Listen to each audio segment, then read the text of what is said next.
What's good with y'all? For this ambidextrous drawing video, I'm gonna be filling up the entire page with some more of my Omnilinear designs with both of my hands.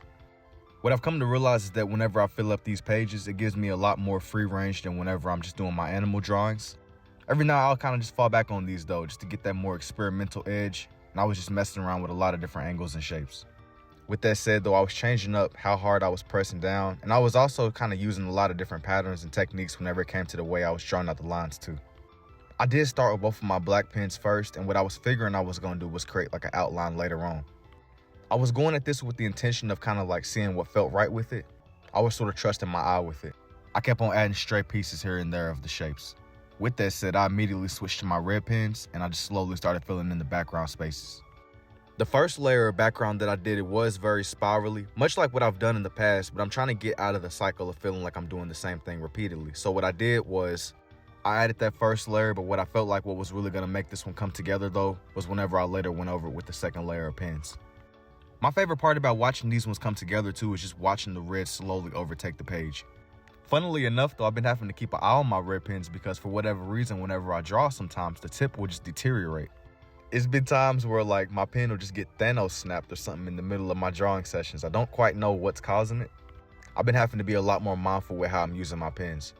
But I really enjoy doing these experimental drawings, so I think that it's worth the sacrifice.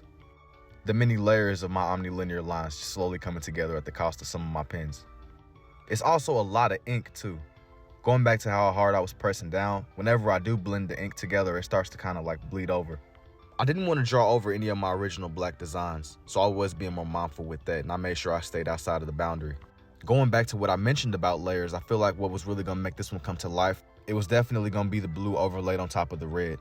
Although I don't do this all the time, but I feel like sometimes whenever I do the blue and red, it adds a level of atmosphere to these. The patterns gain a life of their own.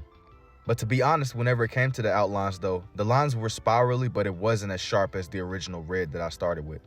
I also made the blue lines a lot more thicker. But the cool thing about overlaying the blue, I wasn't necessarily sticking to the original red designs that I started with. These ones were a lot more free-handed too. This one was a lot more open-ended. I wasn't really worried about keeping it neat and clean. I wanted to kind of have that messy or chaotic feel to it too. But piece by piece, I slowly overtook the rest of the page with the blue designs on top of the red. Still keeping it separated from my original black designs though. And slowly but surely, here's for the red lens, and now for the blue. Let me know what y'all think about this one down below, and if you're interested in seeing more, don't forget to like and follow, and I will see y'all in the next one.